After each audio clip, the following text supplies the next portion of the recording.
Greetings and welcome back once again to my channel. This is Madame Sarkany, Sarkany.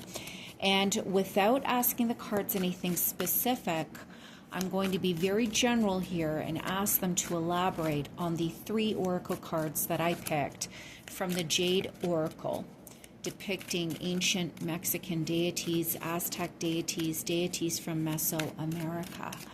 What can Spirit tell us to clarify the message that is being portrayed to us? Wheel of Fortune.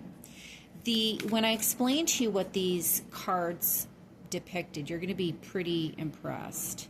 The Ace of Cups. And I think that this is really all I'm going to pull because, oh my Lord, the Ace of Pentacles as well, and the Fool. That's wild. Like, I am just in awe. Let's get into the reading because you're going to be kind of impressed. Remember, not all readings will resonate with the collective, and I'd like you to just be patient with me here. This is Oxomoco and Sipak Tonal, representing the primordial couple. In Western religion or Christian ideology or religious practices, you could equate this couple to being not similar to Adam and Eve. They're the creation couple. And you see Oxomoco, and she's literally practicing a divinatory practice of throwing lots, but using corn kernels to do so. This couple represents the divine female, the divine masculine, and the description of the card in the Jade Oracle set, these really fantastic females, Veronica Iglesias and Ann Key and Ramona Snoteo, are brilliant. They're locals from New Mexico, and they created this deck. I really highly suggest looking into a lot of their artwork. No, I'm not getting a cut from this. I just get such good energy from them. They're fantastic, and they really took a complicated pantheon and simplified it so that we can relate to it and receive messages from the divine. Now, I'd like you to keep in mind that in the Bible, Old Testament, there is a lot about casting lots.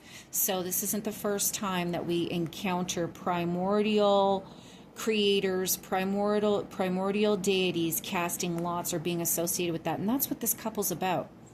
They were associated with fortune telling. They were associated with communicating with the divine.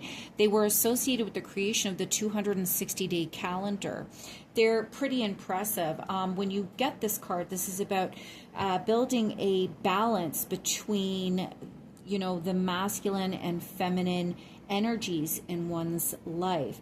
This could relate to astrologers, fortune tellers, those who practice medicine for divination, or regardless, any form of magic or medicine that is practiced in order to bring about health and healing can have to do with this couple.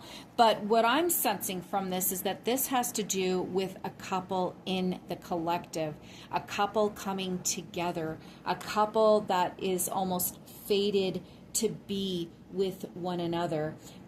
This is a really interesting combination here. The recommendation is to get in touch with yourself, to ensure that you are balancing both your feminine and masculine needs. This Oxomoco is usually depicted as an older woman. She is a fortune teller. She is a goddess of the night and the divine, and he is represented as a sorcerer, strongly connected to astrology. So they have to do with fertility and creation. Their purpose was to populate the earth in the same manner that Adam and Eve were. And then we get, I believe it is Sinteotl, Lord of the Corn. Sinteotl or Zinteotl, Senteotl.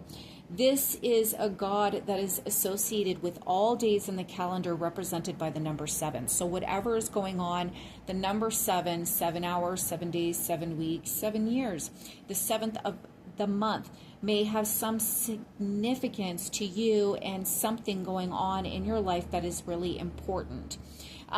This god was recognized as Lord of the Corn, representing agriculture, fertility, and the cyclical natures of life. Usually depicted in a lot of situations as being a divine partner of a sort. This is about having the capacity to create everything that you want, at least for basic sustenance, and reconnecting with your inner power in order to move forward. And seeing as we have a male counterpart, a male divine partner here, depicted after we pull the primordial couple, I'm sensing that some of you in the collective have been connecting strongly or exhibiting the characteristics of your masculine side more so, and you haven't been connecting with your divine feminine. And it is important for your relationships to be in connection with your nurturing abilities. In addition to that, for a couples reading, someone in the collective has got a divine male coming in. Also, there is this whole concept of agriculture and fertility. So I'm sensing a very fertile connection, a fated connection, something that is kind of put together by the stars. It's meant to be. And then we have, and forgive me if I say any of these names wrong, but Ometeotl. Ometeotl is recognized as the supreme creator. This creator was not seen as just one in the same manner that we do in Christianity, seeing one masculine God. This God, as you can see, the red and the black was represented, red and black was represented as a dual energy, representing the cosmic nature of, how do I say this? The nature of the cosmos being represented by both masculine and feminine deities. And there's masculine and feminine representations of Ometeotl. This is a divine creator. This could represent north, east, south, west. This is the center of the universe. This is about having a balance between female and masculine forces. This is also about connecting to the divine force that permeates throughout the entire world, the divine spark within yourself, maintaining a balance. But this is also about fate.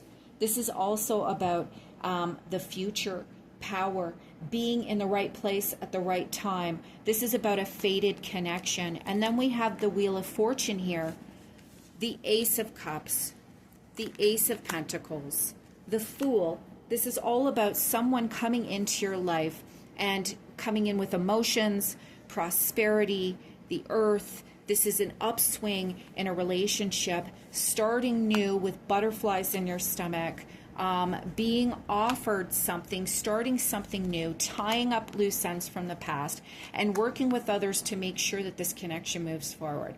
I don't know, people, how much better that this can get. There is a man coming in. He is very strongly grounded. There is a force of nature that's coming in to bring two people together here, a high priestess and a king of pentacles. They're going to balance their lives. They're even going to balance their more carnal instincts to get what they want, and they're going to do it through tapping into that masculine energy, organization, control, management. Things couldn't look better.